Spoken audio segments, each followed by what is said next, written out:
One sec. There. Better. Okay. What's up, guys? It is Zerilath, and we are jumping into some more Heidegger. I looked it over.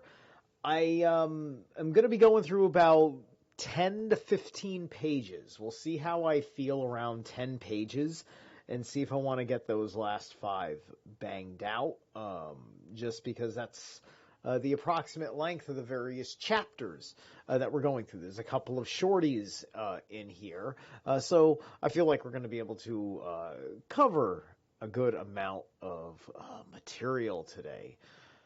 Hope you guys are catching on all right. I just played, I found these guys like about an hour ago. I was poking through, looking around for some various forms of music. I had just been looking at some different kind of music because I was sharing some stuff with a new friend, and I found Moonlight Sorcery. That's the band. They're from Finland. And Horn Lord of the Thorned Castle is the album. This shit literally just came out. It came out yesterday. Oh, wow. And I don't know if it's their first album, but I just listened to this first track, and I said, why? Who comes out the first track? This freaking what? Right, that is some serious that's blackened power metal, I think is what you call that, basically. Because it's black metal, but it's power metal at the same time, kind of like Winter Sun. But anyway, let's jump into Heidegger. Oops, I hit the wrong button. Heidegger, there we go. So we're going to go from 22 to 320. We're going to read 22 through 24, and that's going to be the 10 pages, and then we're going to see where we're at from there. Before I get going, what do I got in annotations? 1 and 2. Were 1 and 2 covered already? They look like things I'm going to have to read. Yeah, I'm going to have to read them. All right, we'll see what happens if they pop up. All right. The spatiality of the ready-to-hand within the world. If space is constitutive for the world in a sense which we have yet to determine, then it cannot surprise us that in our foregoing ontological characterization of the being of what is within the world, we have had to look upon this as something that is also within space. The spatiality of the ready-to-hand is something which we have not yet grasped explicitly as a phenomenon, nor have we pointed out how it is bound up with the structure of being which belongs to the ready-to-hand. This is now our task. To what extent has our characterization of the ready-to-hand already come up against its spatiality? We have been talking about what is proximally ready-to-hand. This means not only those entities which we encounter first before any others, but also those which are close by. Now let's see, this is annotation 1. So so this is also talking in specifications of the difference, I guess, between stuff across the room where I have to change my state of being. I have to no longer be sitting here, right, in order to take something. Right, as opposed to what is right here, this knife, this remote control, right, where all I'm doing is what's ready at hand. In der Naha, while the noun Naha of 10 means the closeness or nearness of something, that is close to us. It can also stand for our immediate vicinity, as in the present expression, and in many passages it can be interpreted either way. We shall in general translate it as closeness, but we shall translate indernahe and similar phrases as close by.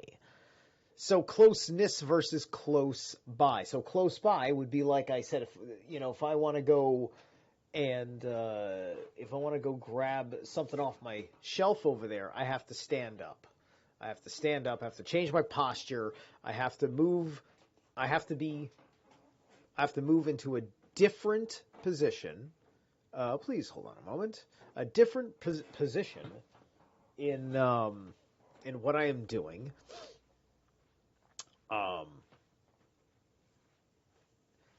And generally deviate part of my attention from right here. Like, these are the little nuances of what you're just experientially having happen to you for the actions that you do, right?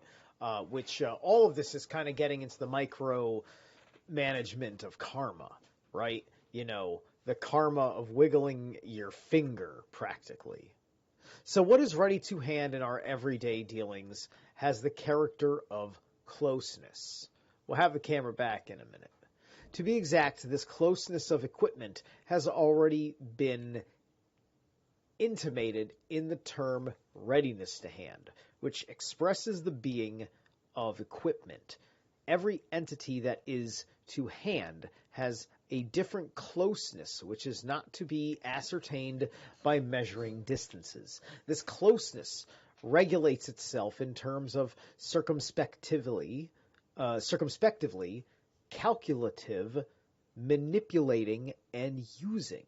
At the same time, what is close in this way gets established by the circumspection of concern with regard to the direction in which the equipment is accessible at any time. When this closeness of the equipment has been given directionality, this signifies not merely that the equipment has its...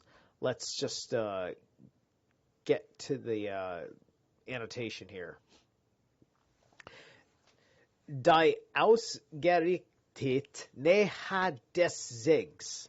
The verb ausrichten has many specialized meanings: to align a row of troops, to explore a mine, to make arrangements for something, to carry out a commission, etc.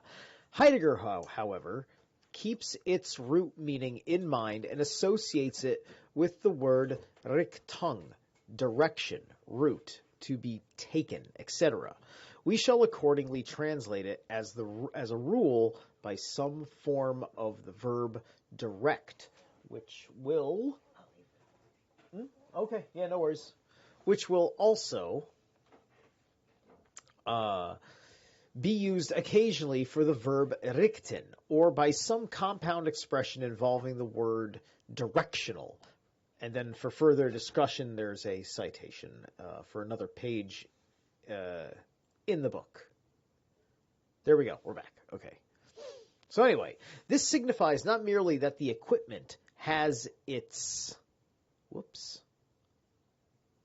position or stel in space as present at hand somewhere, but also that as equipment it has been essentially fitted up and installed, set up and put to rights. Equipment has its place, Platz, or else it lies around. This must be distinguished in principle from just occurring at random in some spatial position. All right, that's very easy to understand. The GoPro, for instance, in which I'm sitting here doing this thing, right? The GoPro has to be set up properly in order for it to matter being there. The cable has to run to the computer. The thing has to be on. It has to be mounted in its proper place and pointing at my face. Then all of the programming associated with the device and how it talks to my computer has to be set up with the applications in my computer in which the process of the connection is bringing the signal into the feed for you, right? So all of that takes stuff to do. It's not just like I can all of a sudden just use it because it's sitting here. There's a ritual that must occur for the magic to work. When equipment for something or other has its place, this place defines itself as the place of this equipment, as one place out of a whole totality of places directionally lined up with each other and belonging to the context of equipment that is environmentally ready to hand. This is, like if you are a shaman, or magus or whatever, you've got your altar, and the things that are on your altar, where your altar's placed, the whole 9 yards. That's all like technology, magic. It's all the same. It's all the fucking same. All right.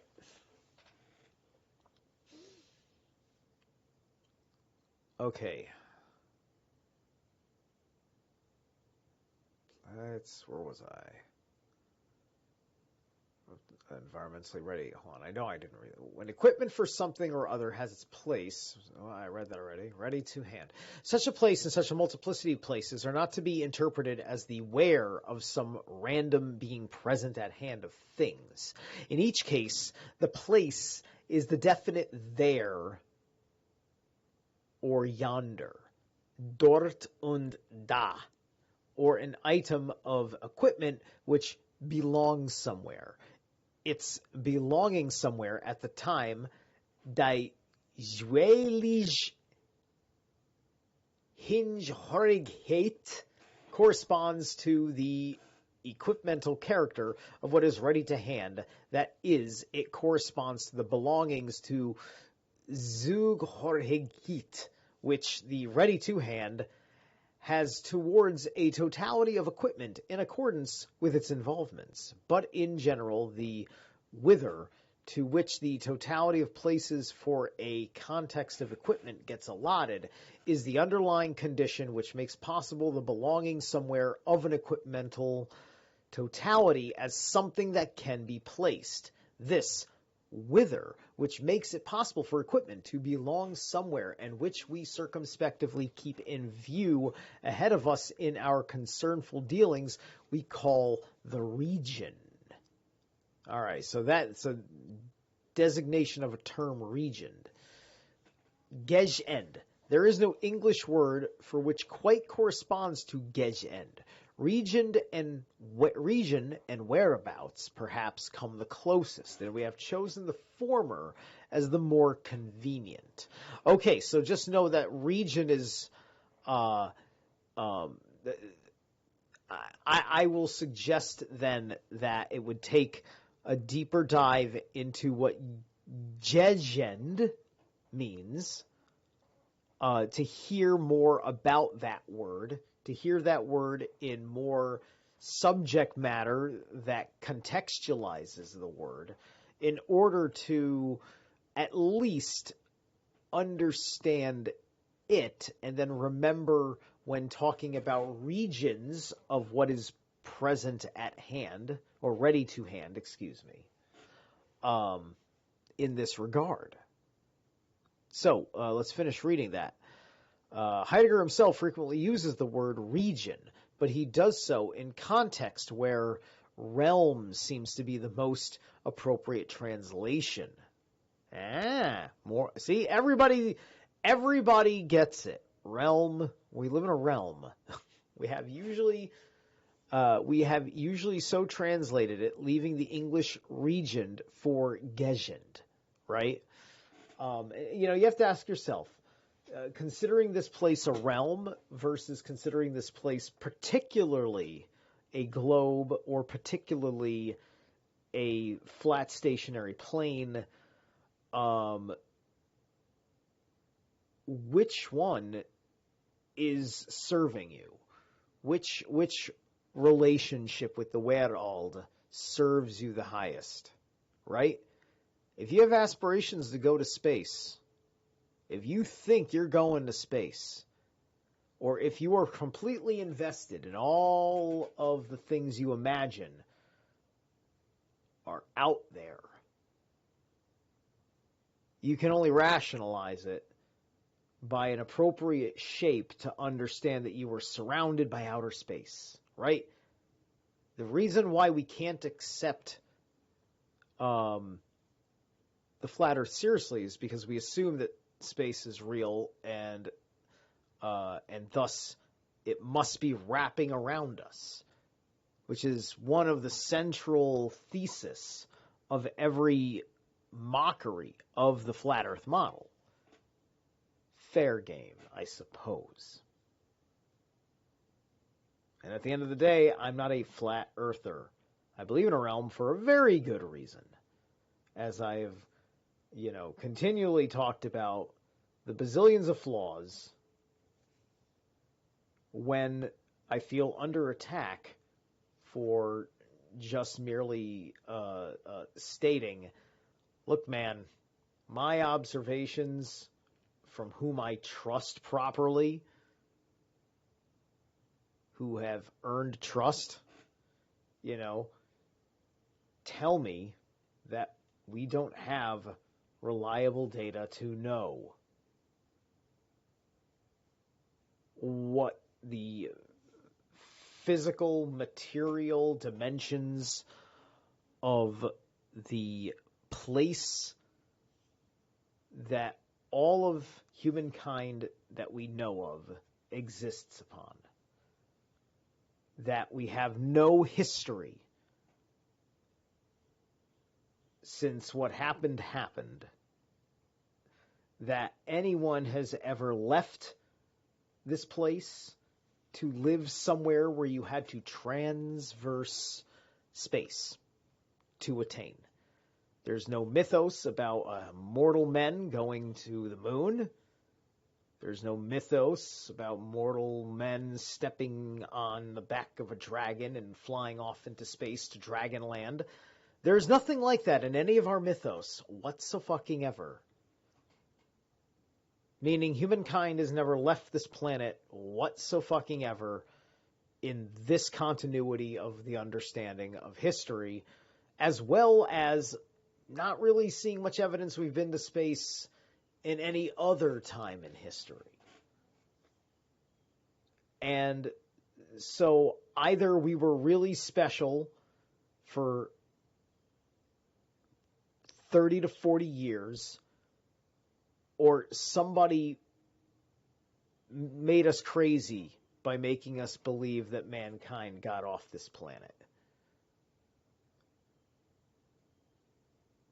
Because all the evidence suggests that whether we're round or flat, we're not getting the fuck off this planet. Period.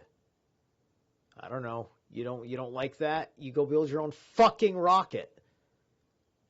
And be a fucking man about it, and when the fucking Space Force shoots you down, at least you fucking tried, and you lived your life the way you wanted to, and did what you wanted to do, and fought to do it. Don't fucking argue with me. Don't fucking make a mockery of me. Don't fucking make memes directed in my direction about how stupid I am for smoking pot and believing the earth might be flat. Fuck you. Because my Dasein is my Dasein. Maybe it's not my truth because you seem to think there's something wrong with the statement of my truth. Because some people use it in a very arrogant sense. But let's, just simply talk about this is my experience of my world and where I'm taking myself and how little I give a fuck about anybody's approval anymore. Because I listen to how everybody fucking talks shit about everybody. And it makes me feel very uncomfortable being personable with all sorts of people who make all sorts of interesting content. And it makes me less interested in having interviews with all sorts of people. Because, I'd much rather just individuate myself into oblivion. Anywho, where was I? Let's see. In the region of means, not only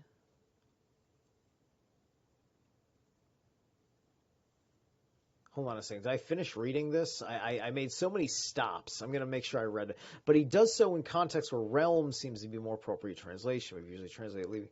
Yeah, okay. All right, never mind. So in the region of means, not only in the direction of, but also within the range, the Umkreis of something that lies in that direction, the kind of place which is constituted by direction and remoteness.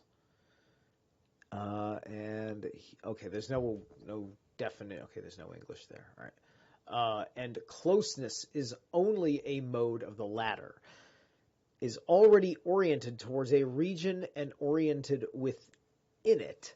Something like a region must first be discovered if there is to be any possibility of allotting or coming across places for a totality of equipment that is circumspectively at one's disposal.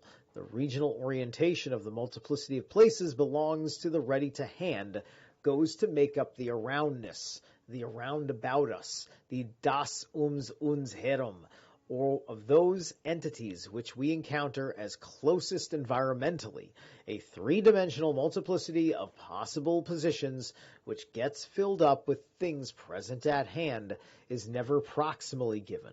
This dimensionality of space is still veiled in the spatiality of the ready-to-hand. The above is what is on the ceiling, the below is what is on the floor. The behind is what is at the door. All wares are discovered and circumspectively interpreted as we go our ways in everyday dealings. They are not ascertained and catalogued by the observational measurement of space. How's it going, guys? I've not been even in the chat, especially because my tirade had me in a certain place. Ray Aline, ooh, what happened here? Zerilath Tets are the best. Okay, I can understand why that was done. But like my nipples are like the ongoing joke. So I don't know. I don't know if that was the right thing to do. But I'm going to let the judgment of my moderators stand, because Ray Aline is someone I don't know. So, or someone I don't remember, because listen. I've been working very hard on my personal abandonment issues. And, it's just like, if you don't like that I don't remember you, then leave a better impact on my memory. This brain has to remember a lot of things. Look at what the fuck I am reading. But anyway. And in my Dasein, I have to worry about everything I have to remember in the real world, right? So, it's hard for me to care like I used to, especially because I'm much more invested in physical reality nowadays. But it's all good. And thank you, Susie.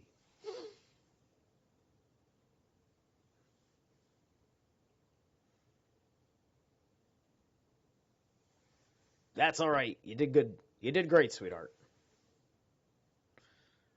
All right. The where of its readiness to hand is put to account as a matter for concern and oriented towards the rest of what is ready to hand. Thus, The sun, whose light and warmth are in everyday use, has its own place. Sunrise, midday, sunset, midnight. These are discovered in circumspection and treated distinctively in terms of changes in the usability of what the sun bestows.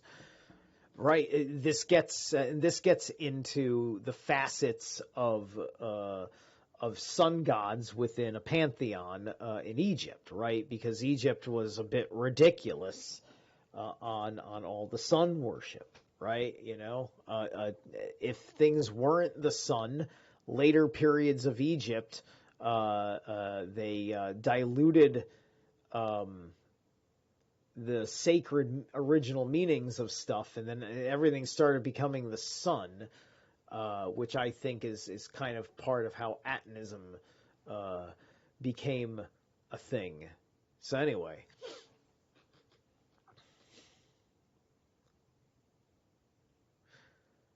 All right. Therefore, my things were presented hand together. Anyway, okay. These are discovered in circumspection, treated distinctly. Okay, here we have something which is ready to hand, which uniform constancy, although it keeps changing its places, become accentuated indicators of the regions which lie in them. These celestial regions, which need not have any geographical meaning as yet, provide the whither beforehand for every one. Reading Jid with the later editions, the earlier editions have Je, which has been corrected in the list of errata. All right. Every special way of giving form to the regions which places can occupy. The house has its sunny side and its shady side. The way it is divided up into rooms, Raum, is oriented towards these, and so is the arrangement, the Einrichtung, within them according to their character as equipment. Churches and graves, for instance, are laid out according to the rising and setting of the sun, the regions of life and death, which are determinative for Dasein itself with regard to its own most possibilities of being in the world. Dasein, in its very being, has this being as an issue, and its concern discovers beforehand those regions in which some involvement is decisive. This discovery of regions beforehand is co-determined, mitbestimmt, by the totality of involvement for which the ready-to-hand as something encountered is freed. The readiness to hand, which belongs to any such region beforehand, has the character of inconspicuous familiarity, and it has it in an even more primordial sense than does the being of the ready to hand. Die Vorgangeich Zuhandenheit der Jewelgen Giegen hat in einem noch ursprünglichen Sinn als das Sein des Zuhandenen den Charakter der unhelfigen Wertheit. Here the phrase als das Sein des Zuhandenen is ambiguously placed. In the light of section 6 above, we have interpreted als as then rather than as, and have treated das Sein as a nominative rather than an accusative. But other readings are grammatically just as possible. All right. The regions itself become visible in a conspicuous manner only when one discovers the ready-to-hand circumspectively, and does so in the deficient modes of concern. Sei wird selbst nur sichtbar in der Weise des Auffällens bei einem umzeigten Entdecken des Vorhandenen und zwar in den deficienten Modi des Besorgens. This sentence, too, is ambiguous. The pronoun sei may refer either to the region as we have suggested or to its readiness to hand. Furthermore, while we have taken nur sichtbar in der Weis des Auffälkens as a unit, it is possible that in der Weis des Auffälkens should be construed as going with the words that follow. In this case, we should read becomes visible only when it becomes conspicuous in one's circumspective discovery of the ready-to hand, and indeed in the deficient modes of concern. Wow, I mean, like he showed you, he had to use this just to show, that's how complicated this translation was, right? It's like he's showing you, here's a completely alternate way to do the sentence structure because of how hard it is to translate this shit into English. All right, so it's got to be a head cracker being a translator in this field. Seriously.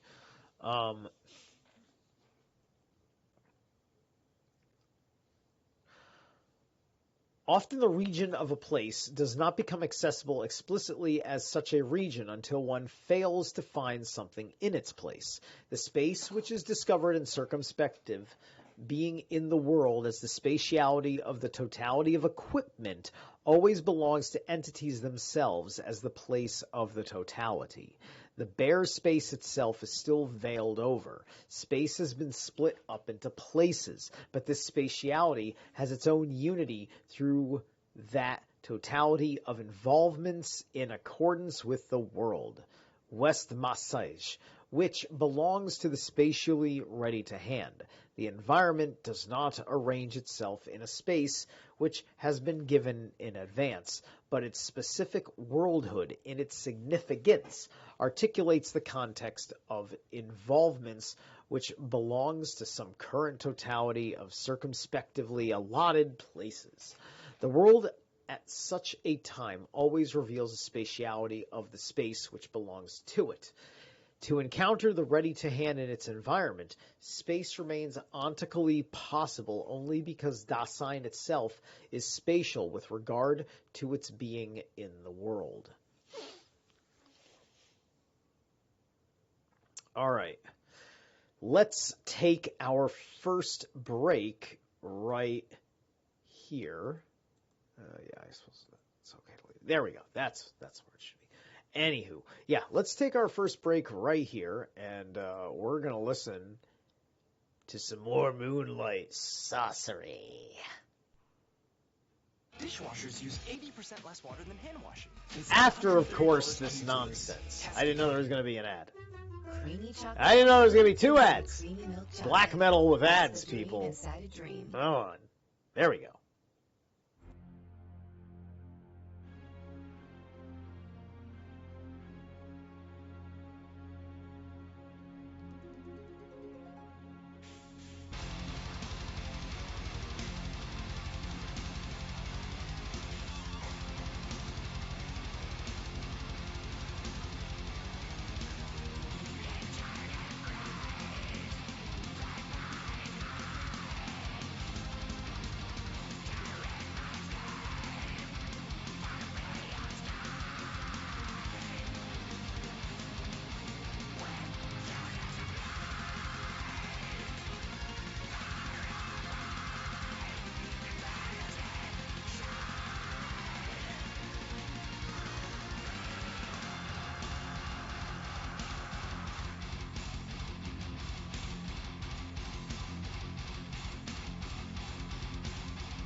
right.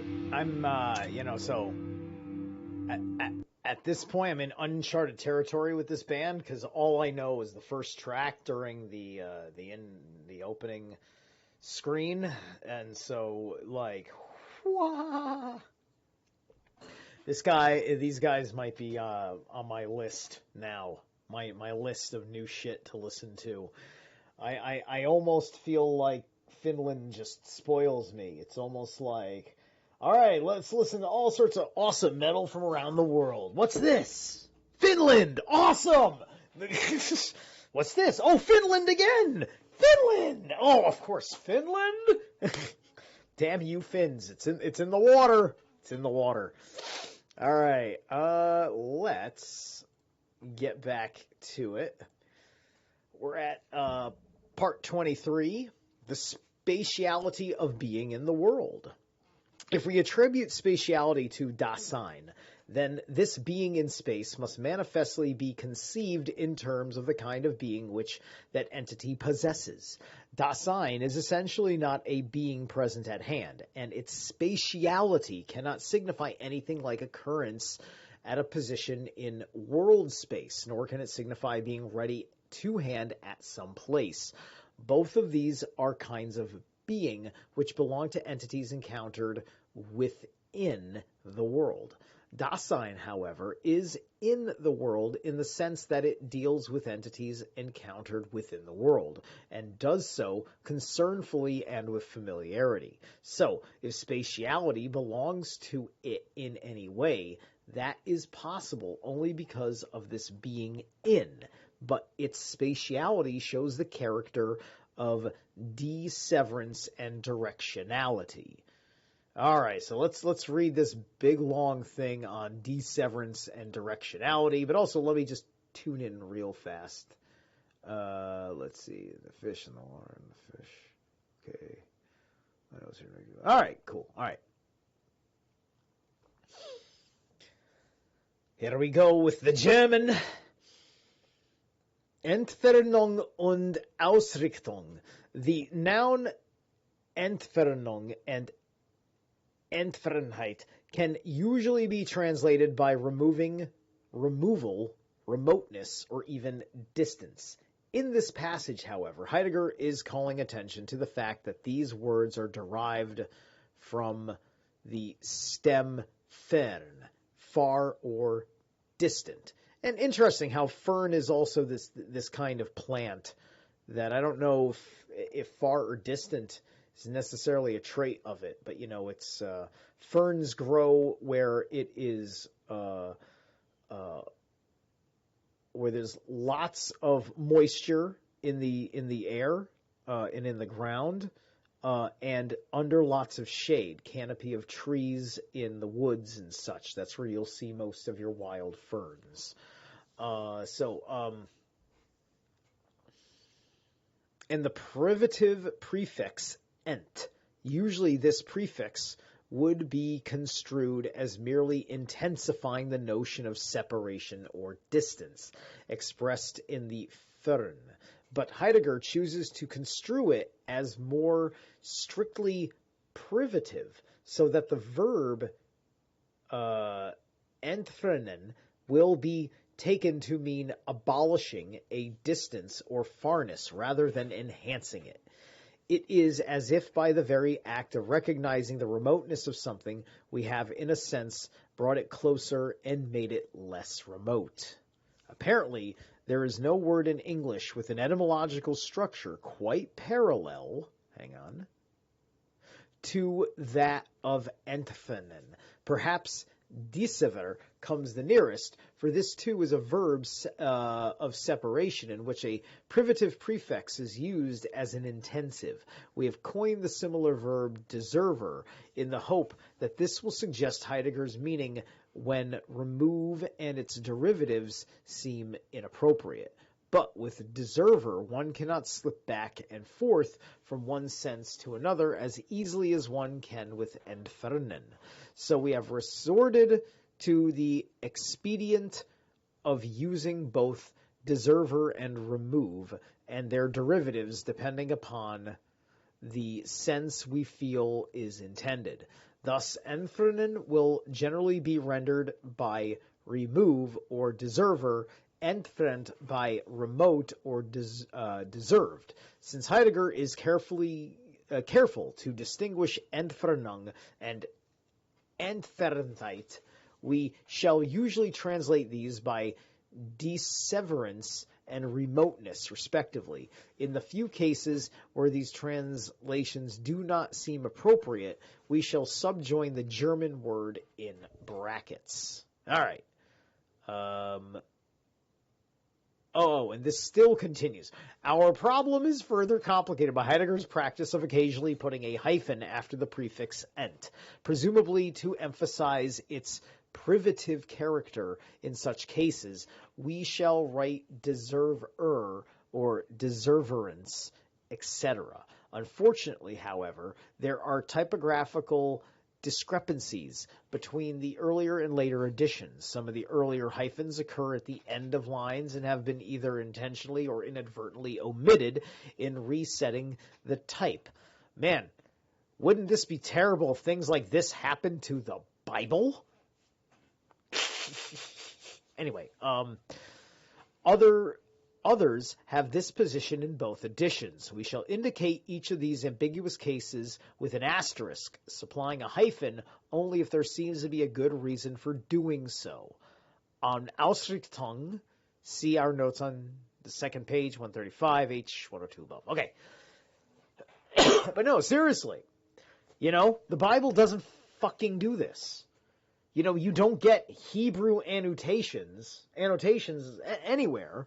I mean, you would have to have a whole other compendium book because every fucking verse would have to have annotations, except for maybe a couple of really, really small ones that are telling you and on this day we started, and then that's verse 1, right? Some silly, absurd kind of filler phrase that should have never been broken up into a verse other than to drive people crazy and try to figure out the Bible code without the cipher, which only the elites that publish the Bible know the cipher. And you don't get to have that information. You don't even you don't even earn that information. You have to be destroyed as a person to get that information. You have to be ritualistically stripped of all your autonomy and dignity to get that kind of fucking information. This is why you go mad looking for it, is because you won't do that to yourself typically, right? Because also you wouldn't be allowed to because you're not one of them. It's something that they do to one of them who wants to do it because they already have two levels of control. They have control of them in the general bloodline sense, and then they have the control of them on their level of desire for power within their bloodline. Anyway, where was I? I was reading through all of that, which was at the 2. Yes, okay, so now I can go to... Whoops, where am I? Yeah, that was right. When we speak of deservance as a kind of being which design has, with regard to its being in the world, we do not understand by it any such thing as remoteness or closeness, or even a distance. Now we get to 1 for this page. Abstand. Heidegger uses 3 words which might be translated as distance. Fern, or farness, entfernung, our deseverance, and abstand, distance in the sense of a measurable interval. We will reserve distance for abstand. We use the expressive deseverance in a signification which is both active and transitive. It stands for a constitutive state of Dasein's being, a state with regards to which removing something in the sense of putting it away is only a determinate factical mode. Desevering amounts to making the farness vanish. That is, making the remoteness of something disappear, bringing it close. Entfernen, I don't have to read that one. That one's just talking about hyphens. Okay, so I don't have to read any more annotations. Dasein is essentially disseverant. It lets any entity be encountered close by as the entity which it is. Disseverance discovers remoteness, and remoteness, like distance, is a determinate categorical characteristic of entities whose nature is not that of Dasein. Disseverance, however, is an existential. This must be kept in mind only to the extent that entities are revealed for Dasein in their deservedness or their Entfernheit, and due remoteness, their Entfernungen, and distances with regards to other things become accessible in entities within the world themselves. 2 points are just as little deserved from one another as 2 things, for neither of these types of entities has the kind of being which would make it capable of deserving. They merely have a measurable distance between them, which we can come across in our dissevering. Okay.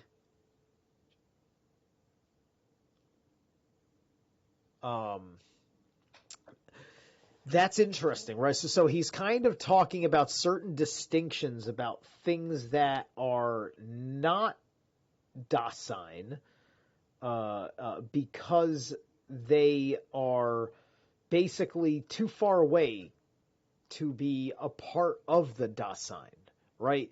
Because in accordance to you have no relationship to it at all, right? Like, I suppose, like, saying something like the Statue of Liberty, which we can say is a measurable distance away, also means that it is, with absolution, conceptually distant in all senses of the word.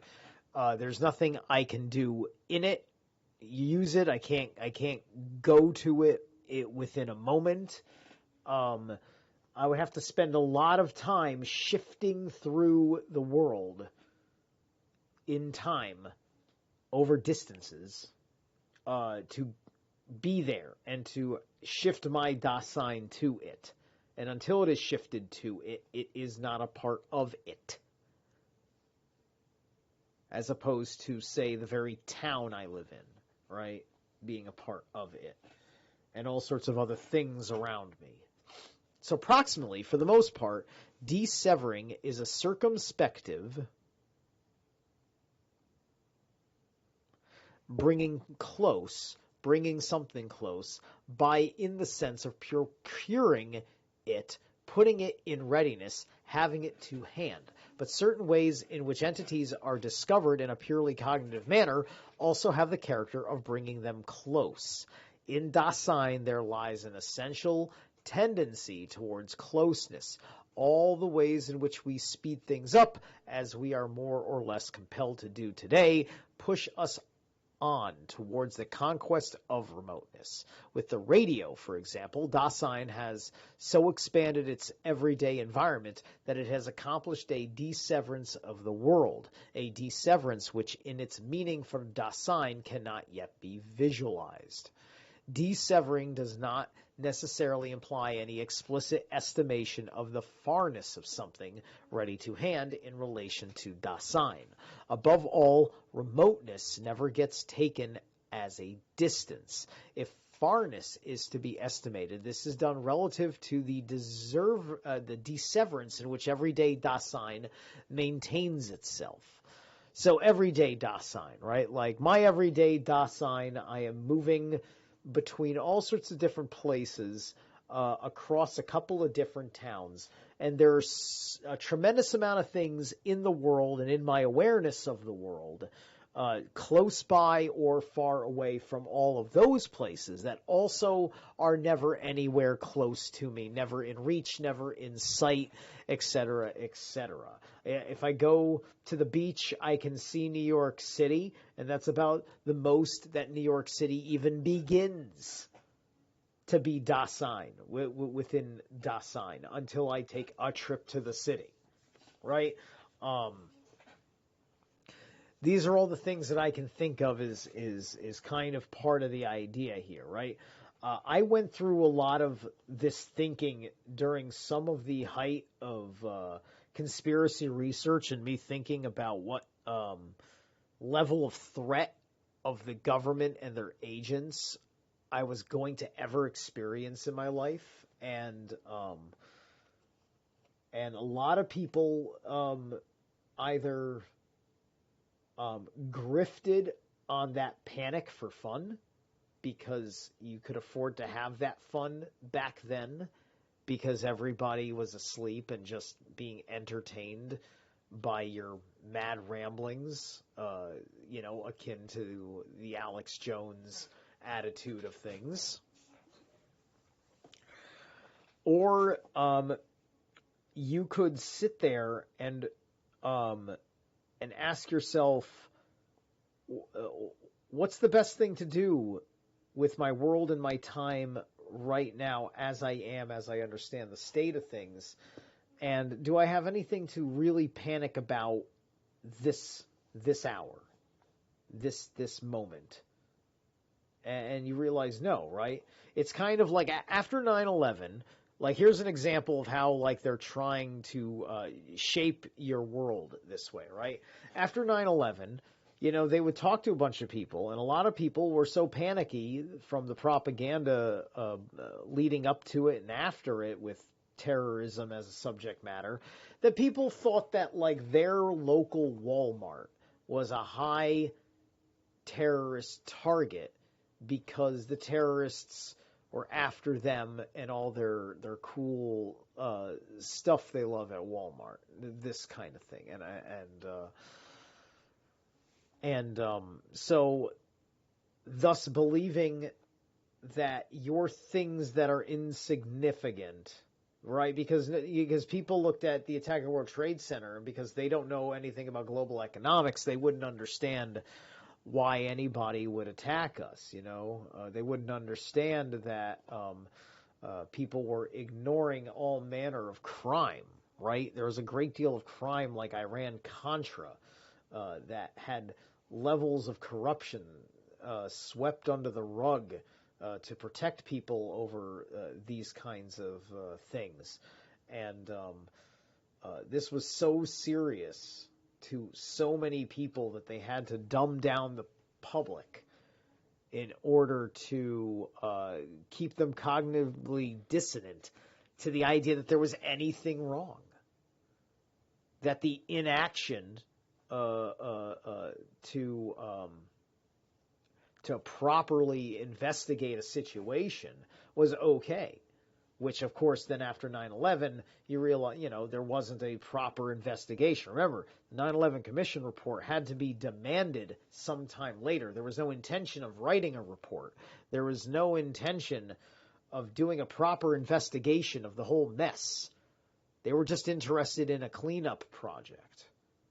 They just wanted to, they just had their mob hired cleaner agents come in to ship everything off to where it could be disappeared in New Jersey. And that's where they took a lot of the rubble to various places in New Jersey to be disappeared, with only preserving the things that worked within the current framework of what was out there in the public discourse of the investigation, right? And thus getting rid of everything else under the assumption that nobody is ever going to ask further questions because the best people are on the job. And some of us still believe the best people were on the job because so much time has passed that you stopped doubting, right? We went back to sleep 20 years later here because, enough time passed where we stopped doubting, right? They're hoping that people will forget about the Epstein list, right? They're hoping that people will forget about the Clinton body count. And they will, right? It'll turn into nothing more than the lunatic ranting and ravings of the Q movement, right? Because they're not capable of taking their Dasein and acknowledging it as part of their Dasein, whether it's true or not, and working on refining what they got, because they don't have anything to refine is the problem, right? If they had something to refine as far as a proper investigation and evidence and everything else, then you can bypass all of the crap that makes people just laugh at it, right?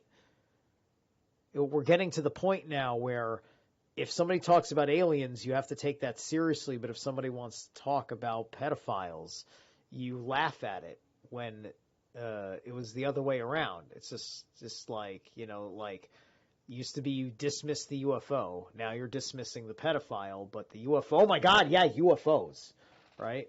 And so that's also turning people off to the UFO thing now, which is disservice to everybody who's been an experiencer, myself in small ways included, while also making another problem come into the fray and perpetuating its worseness. This is how they're fucking with everybody's perception of reality. They're throwing these things into your world. They're throwing other things out of your world. They do not want all the stuff that makes the Epstein list and the Clinton body count and all this stuff makes sense. They don't want any of that to make sense, so they've taken it out of your Dasein. That's what they're doing. And then they're putting in their posture about the alien agenda. You see how all that works, right? All right. Okay, so let's see. It's 7:04. Yeah, I think we're gonna take. I'll find my spot. I'll find my spot while we're on break. All right. We're going to take another break right here. Let's see. This is a full song, right? Yeah, it is. This might be a long song. So I want to do a long song. How long is that? Let's see. That's 7.5 to 13. Oh, that's not that bad. All right, here we go.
Yeah.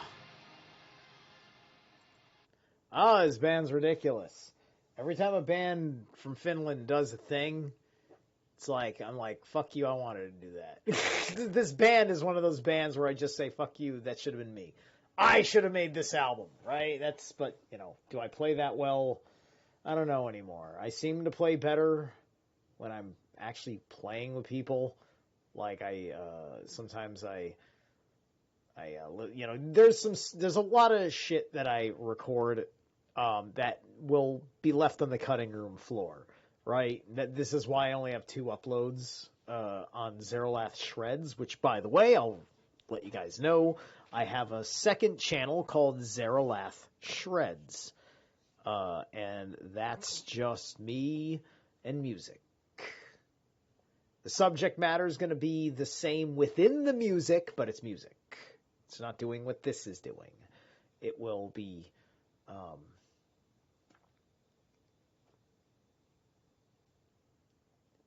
exactly what you think it is. Especially once it starts becoming like music, like not just me jamming, but stuff has real particularness to it. Do I start singing? I mean, I sing, but I don't know if I don't know if I can record anything that I would want to hear, as far as production-wise is concerned. It's such a mess for me. But anywho, let's get back on point, shall we? Desevering does not necessarily imply any explicit estimation of the farness of something ready to hand in relation to Dasein. Above all, remoteness never gets taken as a distance. If farness is to be estimated, this is done relatively to deseverances in which everyday Dasein maintains itself. Though these estimates may be imprecise and variable, if we try to compute them in the everydayness of Dasein, they have their own definiteness, which is thoroughly intelligible. We say that to go over yonder is a good walk, a stone's throw, or as long as it takes to smoke a pipe. Oh, yeah? Yeah, what kind of pipes, Heidi? All right. These measures express not only that they are not intended to measure anything, but also that the remoteness here estimated belongs to some entity to which one goes with concernful circumspection. I think Heidegger probably was familiar with getting high around the corner, keeping it on the down low because of his stuck-up peers. But even when we avail ourselves to a fixed measure and say it is half an hour to the house, this measure must be taken as an estimate. Half an hour is not 30 minutes, but a duration, dower, which has no length at all in the sense of quantitative stretch. See, now he's getting into the particulars of perceiving time in the not so structured, right? It's like half an hour doesn't have to mean 30 minutes. It doesn't have to mean 60 times 30 seconds, right? Which would be 6 times 3 is 18. 1,800 seconds, I think. Is that right? 1,800? It's either 1,800 or 180,000, I think. Anyway. Or 18,000. 1,800 or 18,000 seconds. Anywho, I'm not calculating things right now. All right. Such a duration is always interpreted in terms of well-accustomed everyday ways in which we make provisions. Kind of like in Dragon Ball Z, when Planet Namek was going to blow up any second now over a whole season. Oh, Planet Namek exploding was one of the best running gags about Dragon Ball Z in my day. And this is exactly what we're talking about too, right? It's funny, but what's maybe being more poorly conveyed because everybody involved in that scene, because that's the Dasein between Frieza and Gohan? Gohan? I think it's Gohan. Gohan or Goku. Both, technically, I think. But it's like they're on such an elevated level of fighting in the energy fields that it's kind of like the Flash and Superman having a fucking fist fight, right? It's happening in a time dilation, right?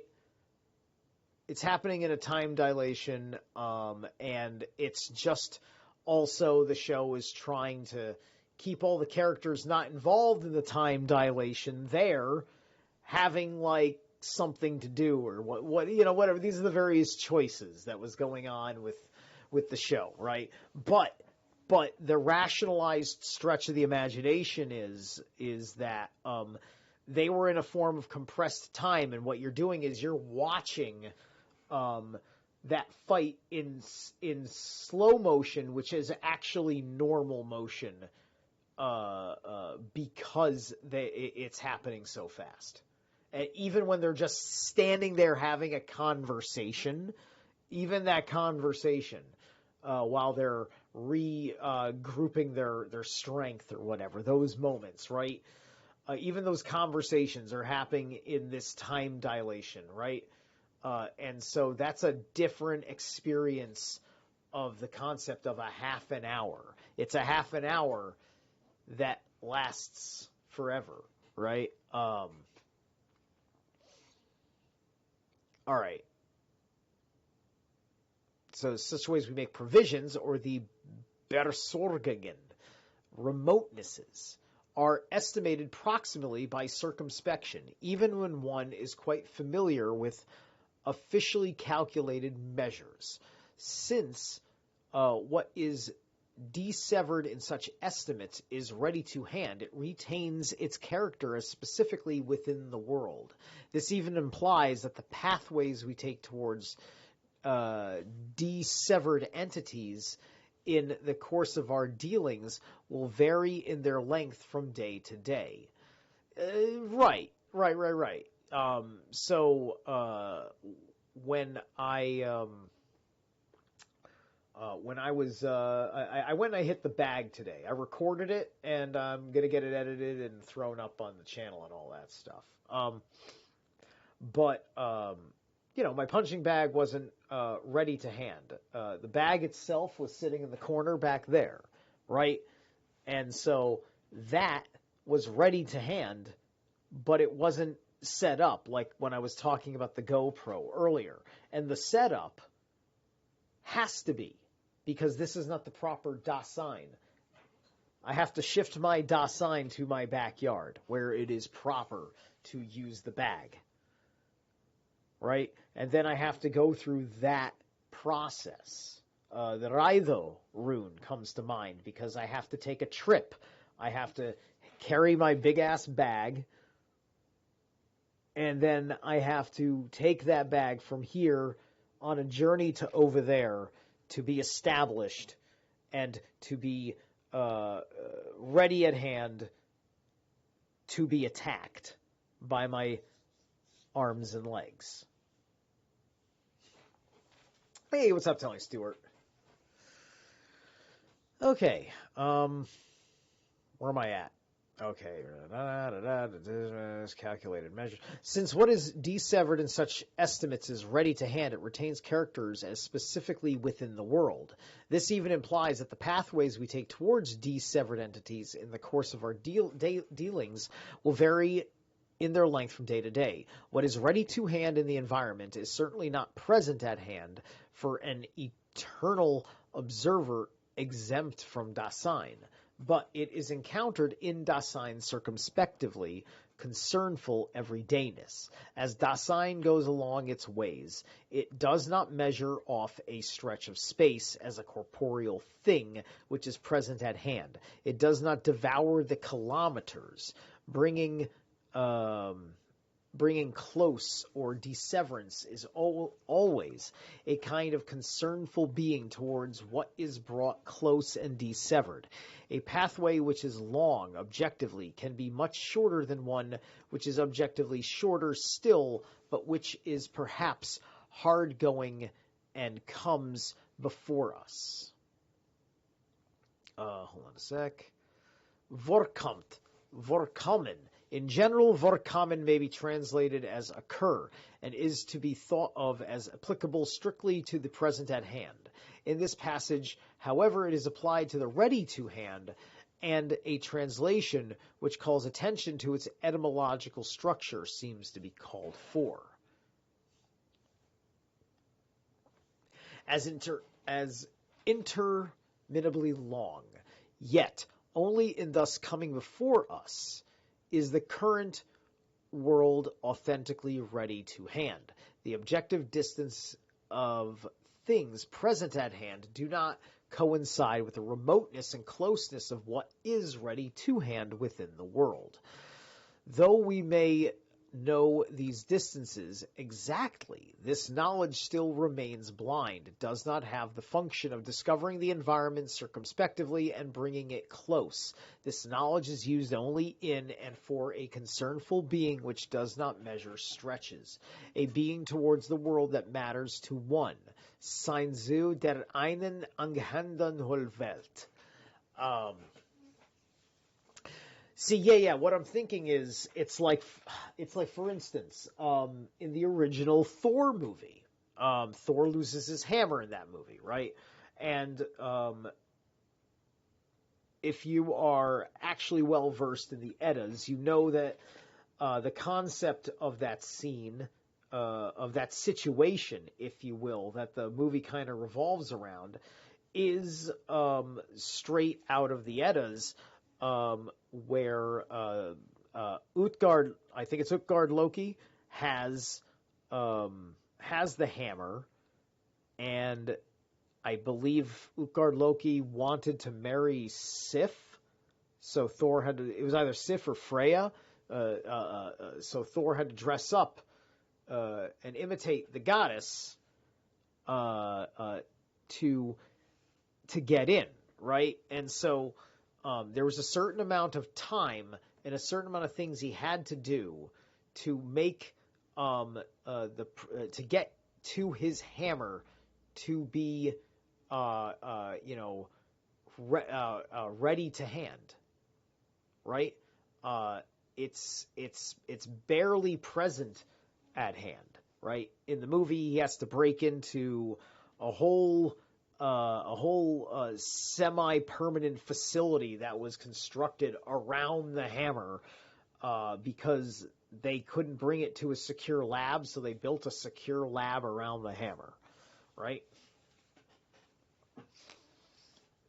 And so this is the guard, right? This is what is guarding the hammer from Thor. And it takes his hammer, it takes his power out of his presence at hand. It's perfect. It's a perfect example of these differences. You could go back and watch the Thor movie and get that sense of it for what the movie was. Anyway, when one is oriented beforehand towards nature and objectively measured distances of things, one is inclined to pass off such estimates and interpretations of disseverance as subjective. Yet this subjectivity perhaps uncovers the reality of the world as its most real. It has nothing to do with subjective arbitrariness or subjectivistic ways of taking an entity which in itself is otherwise. The circumspective dissevering of Dasein's everydayness reveals the being in itself of the true world, of that entity which Dasein as something existing is already alongside. Whoops. All right, I don't have to read it because it's just German. Ah.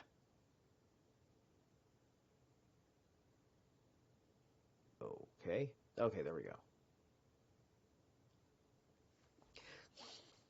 When one is primarily and even exclusively oriented towards remoteness as measured distances, the primordial spatiality of being in is concealed. That which is presumably closest is by no means that which is at the smallest distance from us. It lies in that which is deserved to an average extent when we reach for it, grasp it, or look at it, right? Yeah, that's the thing, right? Thor's hammer was maybe no more from the outside of the facility, maybe only maybe like 100 yards or something, like a football field away, like an easy, quick run over and you got it, right? But there was all these barriers and challenges to get there, and he's just a guy of exceptional strength, but he's still like, he's not better than any of the warriors top of their game. He's on par with them, but he doesn't have his electricity. He doesn't got shit, right? By Thor Ragnarok, he's finally learned to transcend, right? He doesn't need the hammer to have his lightning present at hand, ready at hand, now he doesn't need the hammer for that stuff. He's transcended the hammer for a bulk load of his powers, or at least his most important powers. All right.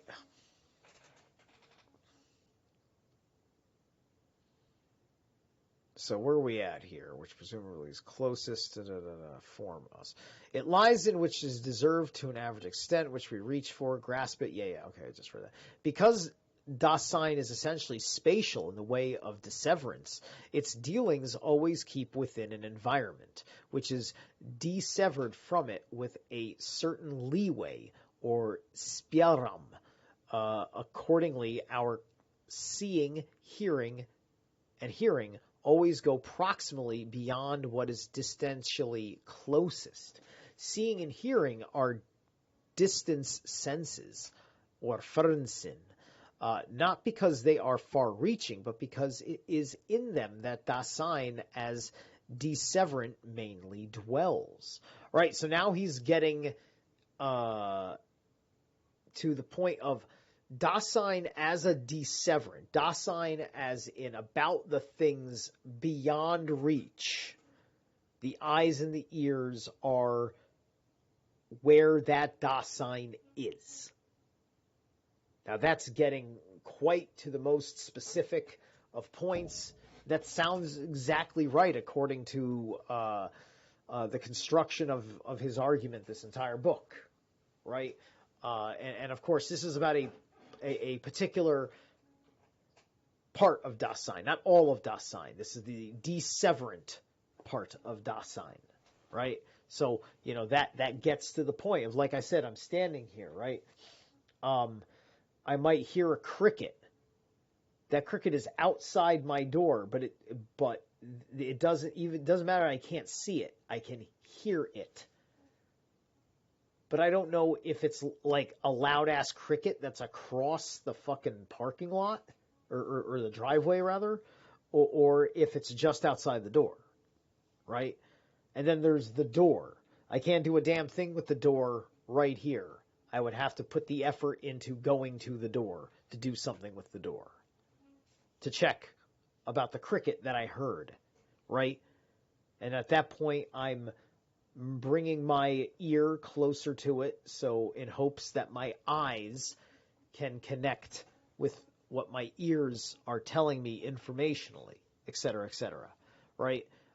Because when the ears are hearing a certain thing, that's going to lend itself to imagination. Your eyes will take away from imagination, right? With the exception of reading, in which your eyes are entrained on symbolism to create pictures in your head. as we let these symbols tell us what words they sound like that you would normally hear, and then you're hearing it, right? It just depends on how much we're listening and reading at the same time, to how much we realize that. Or do we just read with music on or in the quiet, and we don't speak it and never have spoken it, don't spend enough time thinking about what it's like when you're reading something and speaking it at the same time, so on and so forth. And so now you're pulling all these different ideas about what your eyes and your ears do for you.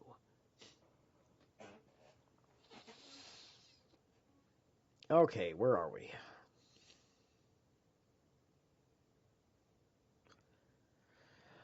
When, for instance, a man wears a pair of spectacles which are so close to him distantly that they are sitting on his nose, they are environmentally more remote from him than the picture on the opposite wall. Such equipment has so little closeness that often it is proximately quite impossible to find. Equipment for seeing, and likewise for hearing, such as the telephone receiver, has what we have designated as the inconspicuousness of the proximally ready to hand. So too, for instance, does the street as equipment for walking. One feels the touch of it at every step as one walks. It is seemingly the closest and realest of all that is ready to hand, and it slides itself as if. Wait a minute. What's going on here?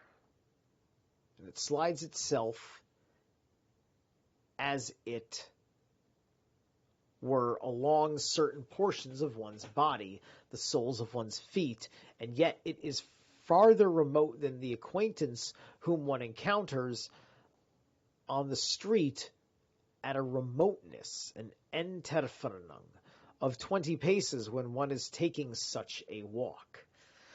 Okay, so what I think he's trying to say, like if I've got glasses on, right?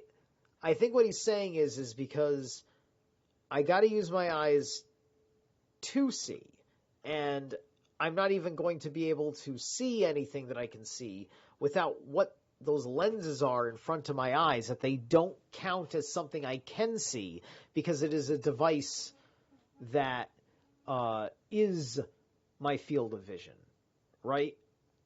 And thus it makes those glasses, despite being right on my nose, the furthest thing away from me, because it gives me the experience of reaching out to the limits by which my eyes and those glasses are capable of focusing.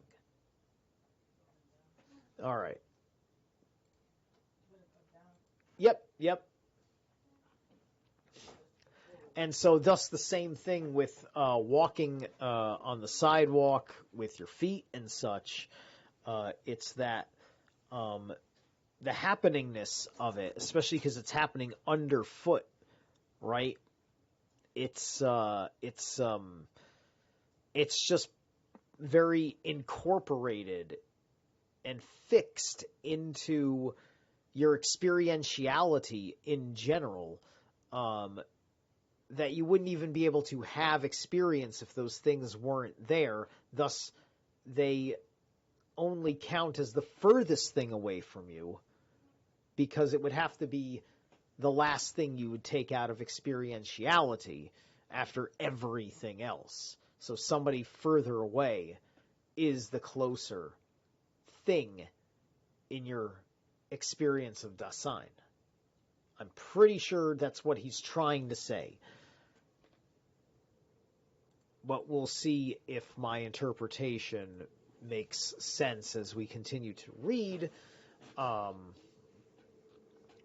Because I might be able to agree with that.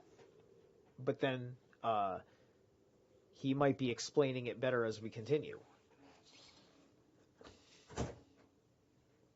Okay. Bring someone close by to us. If I fix this some way, well, I think we're Okay, that's right. If Dasein in its concern brings something close by, this does not signify that it fixes something at a spatial position with a minimal distance from some point of the body. When something is close by, this meant that it is within the range of what is proximally ready to hand for circumspection. Bringing close is not oriented towards the I thing encumbered with a body, but towards concernful being in the world. That is, towards whatever is proximally encountered in such being. It follows, moreover, that Dasein spatiality is not to be defined by citing the position at which some corporeal thing is present at hand. Of course, we say that even Dasein always occupies a place, but this occupying must be distinguished in principle from being ready to hand.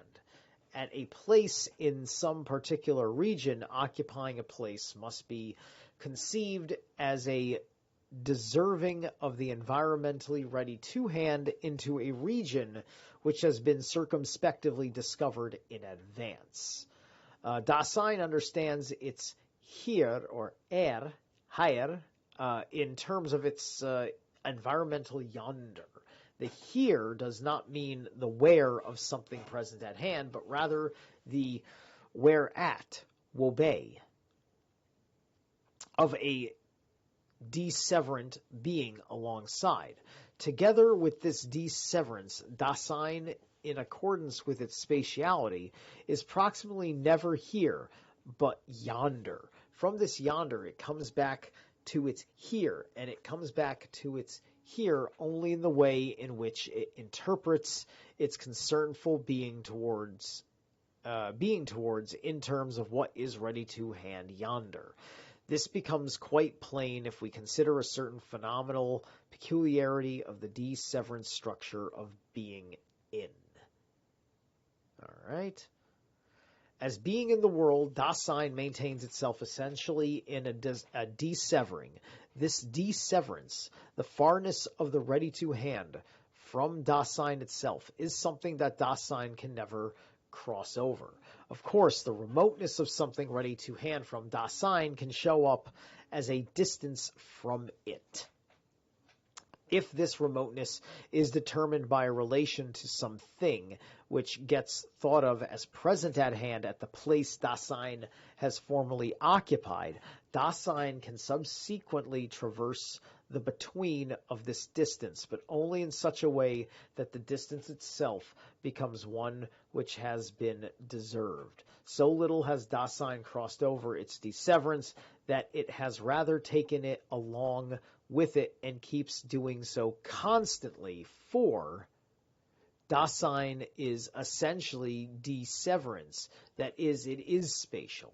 It cannot wander about within the current range of its deseverances. It can never do more than change them. Dasein is spatial in that it discovers space circumspectively, so that indeed it constantly comports itself deseverantly towards the entities thus spatially encountered. Right. So, like I have said, it appears as Heidegger's talking, like this is the counterpart to objectivism. This is highly tuned subjectivism, not the way we lazily tune subjectivism by like the almost two-dimensional way we look at the normies, I should say, look at the world, right? Here we're looking at a very multifaceted, deeply complicated system.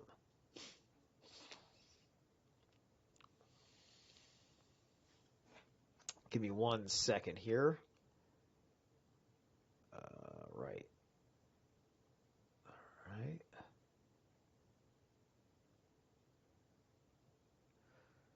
Okay, I'm going to read one more passage, and then I am going to take us into the next break. As deseverant being in, Dasein has likewise the character of directionality. Every bringing close Naherang, has already taken in advance a direction towards a region out of which what is dissevered brings itself close, Sishnehet, so that one can come across it with regard to its place. Circumspective concern is deserving, which gives directionality in this concern. That is, in the being in the world of Dasein itself, a supply of signs is presented. Signs as equipment take over the giving of direction in a way which is explicit and easily manipulable. They keep explicitly open those regions which have been used circumspectively. The particular withers to which something belongs or goes or gets brought or fetched. If Dasein is, it already has, as directing and deserving, its own discovered region. Both directionality and disseverance as modes of being in the world are guided beforehand by the circumspection of concern. All right. So we're going to, I want to see here, what is this? Page 143, 144, 145.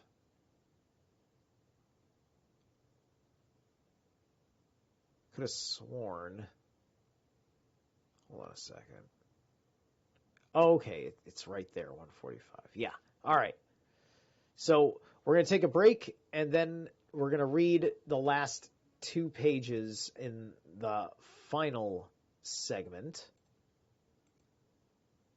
And, oh, I'm sorry. I meant to turn that back on. Sometimes I got traffic down here, folks. Sometimes I got traffic. That's all there is to it. All right. Let's see. This is a full song? Yeah. All right. Let's find out what else Moonlight Sorcery wants to kick our asses with. Family dinner time has its benefits. Family dinner time? That's Sharing. cult as fuck. And social skills. Come on. Pledge to have. Oh my god, shut up. All right. Let's see. I think there's one more commercial that I probably can't skip. That's probably also... Okay, it's only 6 seconds. That's good. All right. Here we go.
Yeah, this album's a goddamn banger. All right. We're back. Let's get into it.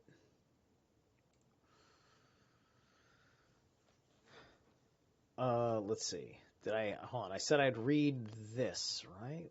That's what I said? Yeah, okay. Out of this directionality arises the fixed direction of right and left. Dasein constantly takes their directions along with it, just as it does its disseverances. Dasein's spatialization in its bodily nature is likewise marked out in accordance with these directions. This bodily nature hides a whole problematic of its own, though we shall not treat it here. Thus, things which are ready to hand and used for the body, like gloves, for example, which are to move with the hands, must be given directionality towards right and left.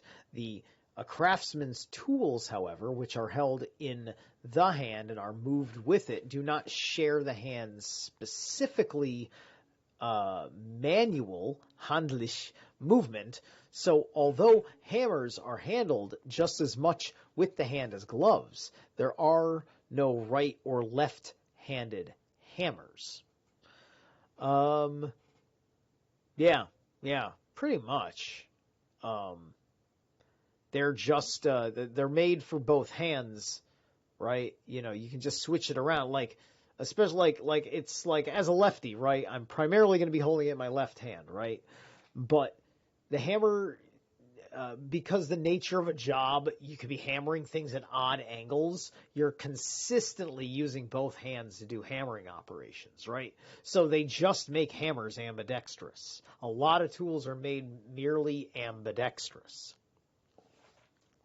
But with gloves, you need a pair of gloves, one which has a spatiality to the left and a spatiality to the right, and are also designed as such, where the bottom of the gloves are on a certain side or, in orientation to the thumb and the contours of the fingers. One must notice, however, that the directionality which belongs to disseverance is found upon being in the world. Left and right are not something subjective for which the subject has a feeling. They are directions of one's directedness into a world that is ready to hand already. By the mere feeling of a difference between my two sides, I could never find my way about in a world. The subject with a mere feeling of this difference is a construct positive in disregard of the state that is truly constitutively for any subject, namely, that whenever Dasein has such a mere feeling, it is in a world already and must be in it to be able to orient itself at all. This becomes plain from the example with which Kant tries to clarify the phenomenon of orientation. Well, I tell you what, try without having an idea in your head, a conceptualization in your head of left and right, forwards, backwards, above and below, and try to take a walk in the woods. You might as well be tripping on acid, because how would you understand your relationship to anything?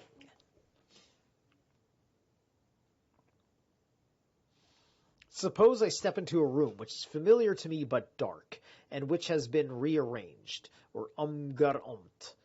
During my absence to that, everything which used to be at my right is now at my left. If I am to orient myself, the mere feeling of the difference between my two sides will be of no help at all, as long as I fail to apprehend some definite object whose position, as Kant remarks casually, I have in mind. But what does this signify, except that whenever this happens, I necessarily orient myself both in and from my being already alongside a world which is familiar.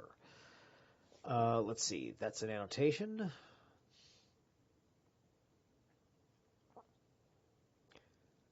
All right, these are just little publisher-based notes of prior edits.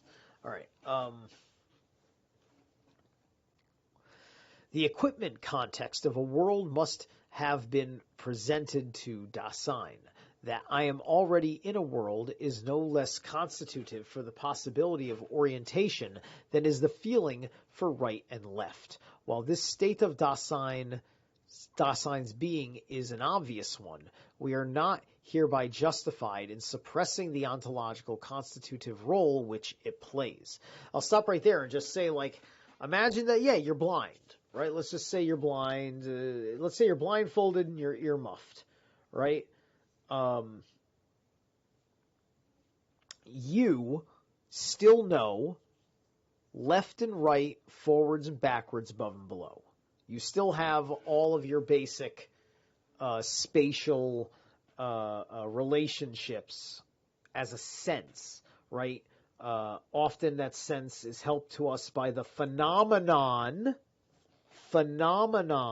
of gravity or gravitas as a phenomenon. I don't care about your math. Phenomenon. Phenomenon. Okay. You knew it was coming. It had to happen. It had to happen. Anyway.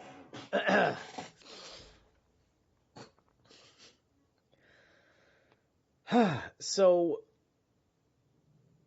in a dark room, and things have been rearranged, I have to make choices. Okay, I am used to, whether I'm thinking about what I see or not, I'm used to walking into my room and going straight, and then leaning over to the left after a certain amount of paces of my feet to feel out the wall, and then I find the light switch on the wall, right? Talking about that, right? You're now you're getting into pre-superpowers Daredevil territory. Back when Daredevil was just really good intuitive sense of direction, right? Before they overpowered his superpower.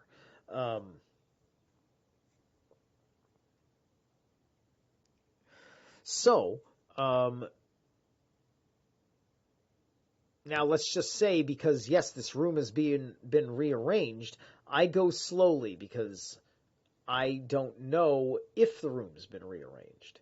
So I pace forward, my leg hits something. I'm like, okay, now I'll go left. Oh, no, I hit something and I'll go right. Okay, right works. Good. I go right, and then I try going forward again. And, oh, I brushed up on something. If I just just a hair. Okay, there we go. That extra hair, I just didn't go right far enough to the right. Now I go straight, and make another right. Oh, there's my light switch, right? That kind of thing, okay? There is you having a relationship with your immediate Dasein. It's everything is like, it's effectively nothing is ready at hand. Nothing is ready to hand. You can't hear anything, you can't see anything until you bump into it. Then you feel it. Now you've got something, right?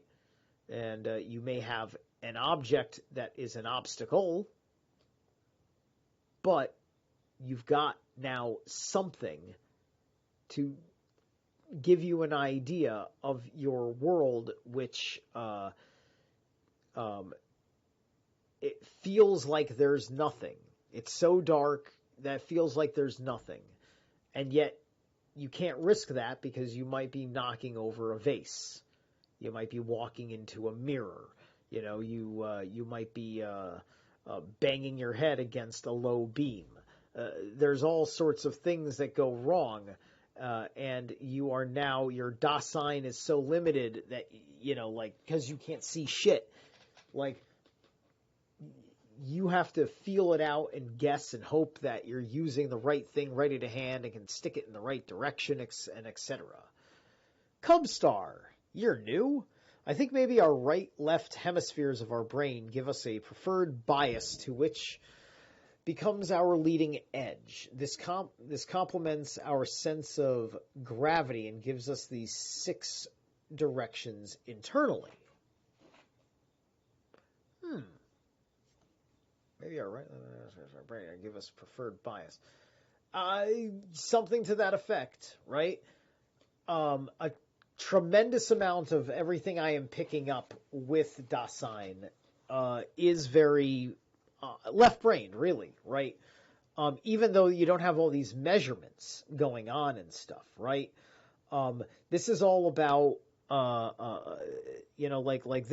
it's still a left brain function. It's just happening on the subconscious side of your brain as all these micro calculations for spatiality about how you're reaching your arm about to grab things. I can't just, I just grabbed this book, right? I have to arch my arm over. I can't just go straight down because otherwise I'm going to knock over my bong and have a bad day, right? So, you have to be able to maneuver in very particular ways that the right side of the brain is going to have little to do with. However, because we don't entertain enough of our abstractions as a society, unless you're one of the cool kids like us, right? You don't pay attention to the world in these particular ways. It's very complex stress on the mind of perception kind of stuff that people just take for granted because our society doesn't value this unless you're on a certain because Heidegger was writing at a time where people were starting to not care. He was making grievances in this very book about how people are, I think that he was coming about in a time where philosophy was going to take a turn, right? Because to be honest with you, when I started being interested in philosophy, it was probably in the early 2000s, to be honest, when I was or mid-2000s, actually, when I was trying to go back to college and do a little bit with political science, and I wanted to study some philosophy and things like that. And I was just noticing that, philosophy seemed to stop being interesting, seemed to stop mattering as far as here's the great philosopher, right? You're talking about the 1920s and 1940s or so, right? And you're not even covering Carl Jung because your liberal professor doesn't want you to know that Jung and Rand existed,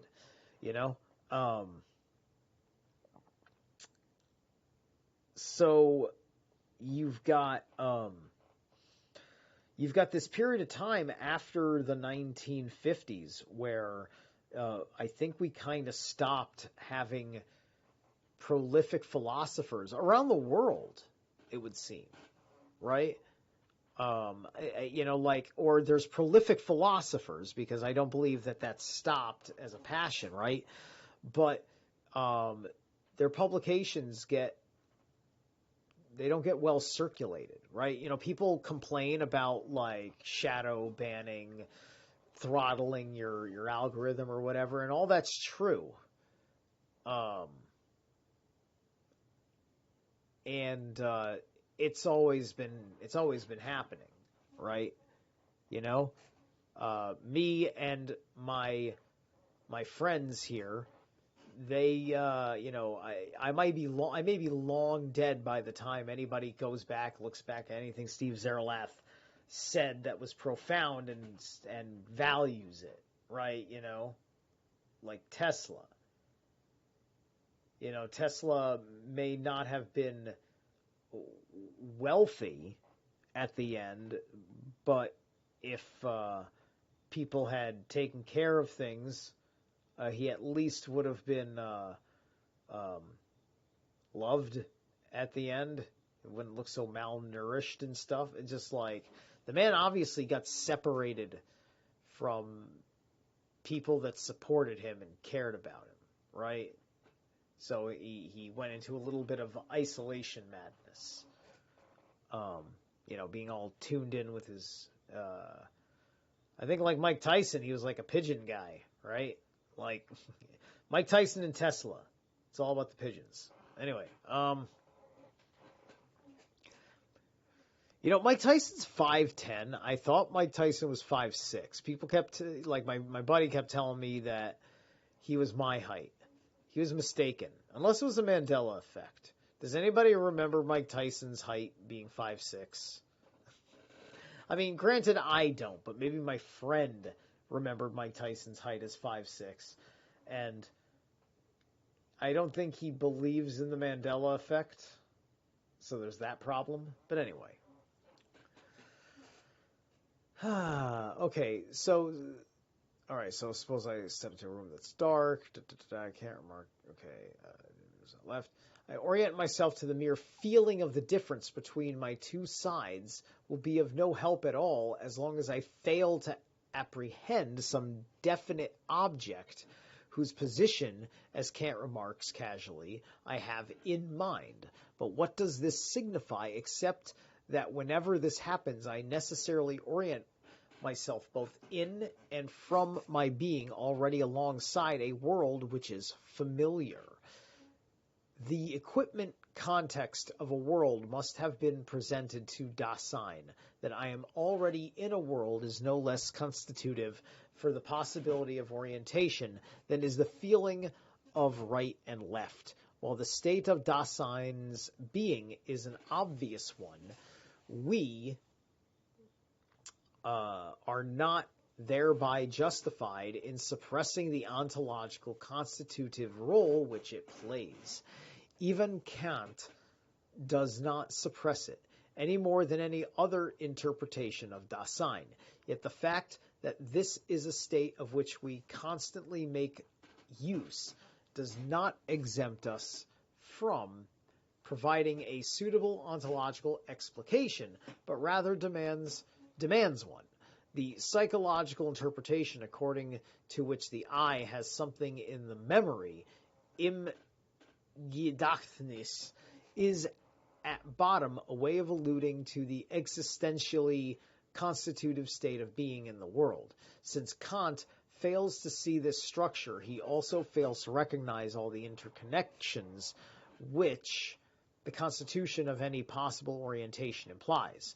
Directedness with regards to right and left is based upon the essential directionality of Dasein in general, and this discretionality in turn is essentially co-determined by being in the world. Even Kant, of course, has not taken orientation as a theme for interpretation. He merely wants to show that every orientation requires a subjective principle. Here, subjective is meant to signify that this principle is a priori. Nevertheless, the a priori character of directedness with regard to right and left is based upon the subjective a priori of being in the world, which has nothing to do with any determinate character restricted beforehand to a worldless subject. See, maybe why flotation tanks separate us from the physical world. Interesting. Philosophy became governed by externality rather than being focused internally where it should be. Well, I think it's both, man. I think it's both, right? We have to have something for the internal and something for the external. This is also why, like, I really love Dasein for subjectivism. We have the epistemology of objectivism by Ayn Rand, which that is really excellent for getting objective perception. You can read a book like The Epistemology of Objectivism, which is just hard reading, like being in time here. It's not telling a story with a particular personal agenda and all that stuff. It's just talking about your experience of the world, right? Heidegger is having very personal experience of the world. Rand was having a very universal experience of the world, and this is reflected in their different epistemologies. Being in Time is Heidegger's epistemology of subjectivism. You see?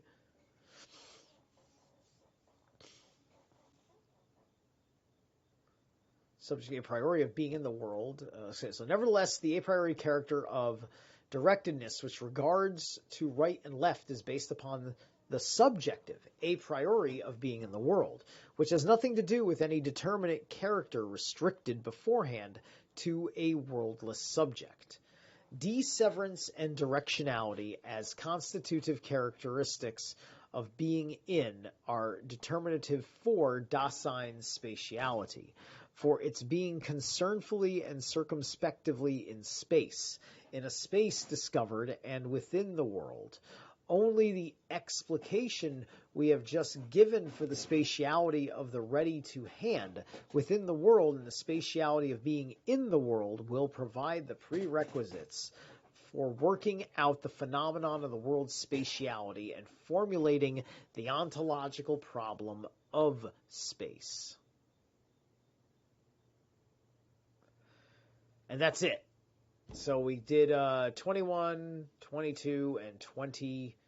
Or sorry, we did 22 and 23, I think. And we're over 2 hours now. Hold on a second. How long is 24? Because I could have sworn that was a short one, or was it a long one? That's 2 pages, 3 pages. It's 4 pages, but to be honest with you, I think we've done enough. I'd rather come back to this in the future. And we'll hit it off on the next stream.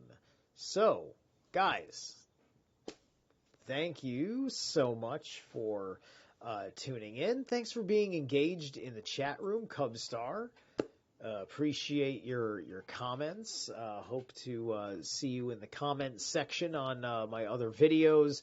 Hope to catch you on some more live streams. Please like, share, and subscribe.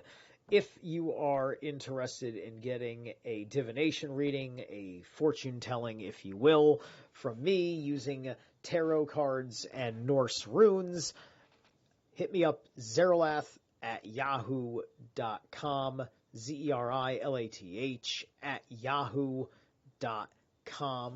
Thank you so much. I will catch you guys later.